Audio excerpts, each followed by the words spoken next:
கள்ளக்குறிச்சி அருகே பெருமங்கலம் கிராமத்தில் கொளஞ்சி என்பவரின் வீடு இடிக்கப்பட்ட விவகாரத்தில் ஊராட்சி மன்ற தலைவர் வேல்முருகன் வீடியோ வெளியிட்டு விளக்கம் அளித்துள்ளார். அதில் ரேஷன் கடை கட்டுவதற்காக ஒதுக்கப்பட்ட நிலத்தில் அவர்கள் வீடு கட்டியதாகவும் அதை அளப்பதற்காக 2 முறை வருவாய்த்துறை அதிகாரிகள் வந்ததாகவும் தானும் விசாரிக்க சென்றதாகவும் கூறியுள்ளார். தற்போது தாம்தான் இதற்கு காரணம் என்று தவறான தகவல் பரப்பப்படுவதாக தெரிவித்துள்ளார். அவங்க 2 முறை மனு கொடுத்து அளக்க வராதனால கிராம மக்களே ஊர் பொதுமக்களே போய் அந்த தகர செட்டை போட்டு அப்புறப்படுத்துறாங்க.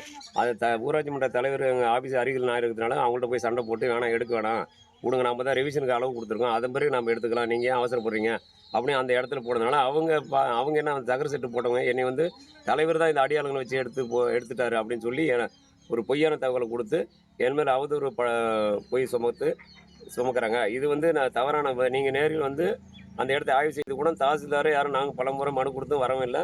ஆய்வு செய்து அதுக்குள்ளது என்னவோ நடவடிக்கை எடுக்கணும்.